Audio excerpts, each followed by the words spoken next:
Shalom Aleichem. Pada kesempatan ini saya mau membagikan kesaksian.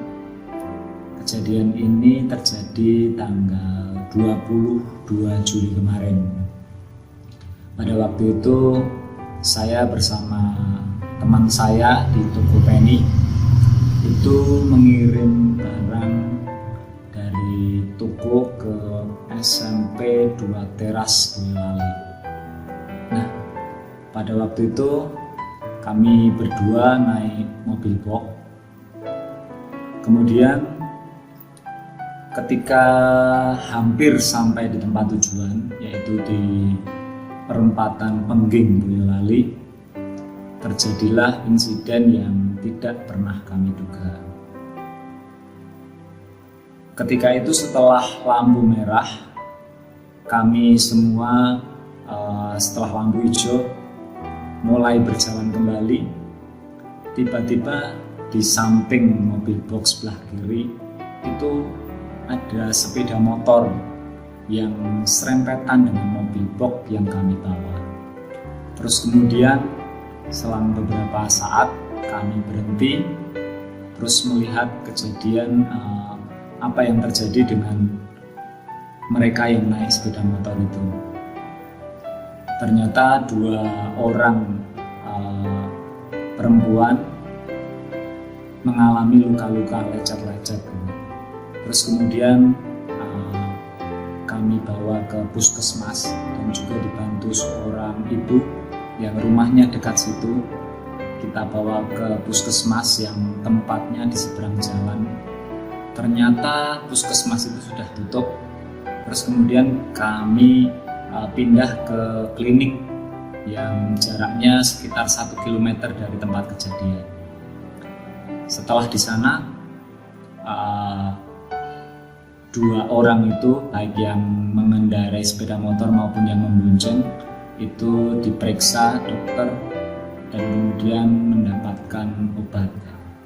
Terus kemudian setelah itu saya tinggal nomor telepon saya berikan kepada mbaknya yang membonceng supaya nanti kalau ada apa-apa memberi kabar.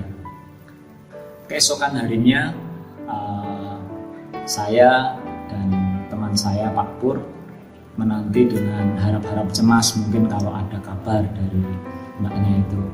Ternyata tidak ada kabar. Kemudian esok harinya atau 2 hari setelah kejadian saya mendapat WA. Jadi waktu itu kalimatnya, masnya yang ngerempet anak saya. Terus kemudian ya saya tanggapi dengan baik. Yang WA saya tidak bermaksud apa-apa, mohon maaf, saya cuma menanyakan kronologinya. Ya semuanya dengan kata-kata yang sopan. Terus kemudian saya karena ditanya kronologinya, saya sampaikan kronologi kejadian menurut yang saya alami. Saya menyatakan dengan versi saya, mbaknya itu menyatakan dengan versi mbaknya itu. Jadi seperti tidak ada titik temu, ya. Seakan-akan kita mau membela diri, mempertahankan kebenaran diri kita sendiri. Jadi setelah itu suasananya menjadi tidak enak, ya. Padahal ketika kejadian itu yang saya rasakan pada waktu itu tidak ada rasa khawatir, tidak ada rasa cemas. Tetapi setelah kejadian WA itu malah justru saya kehilangan damai sejahtera, ya. Setelah itu saya katakan, besok saya tak anu aja ke rumah, ya.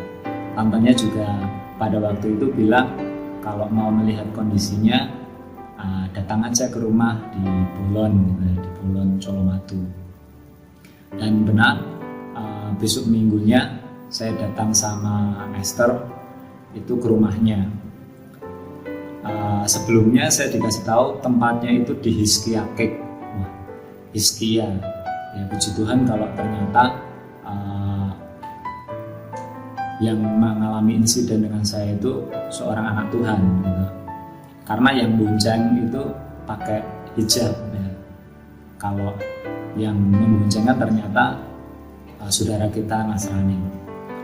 Terus kemudian di sana kita tidak lagi membahas soal kejadian insiden itu. Kita tidak berusaha untuk membenarkan diri sendiri, membela pendapat kita, tidak. Tetapi pada waktu itu kita datang dalam rangka untuk kita besuk orang sakit. Jadi kita ramah tamah seperti itu.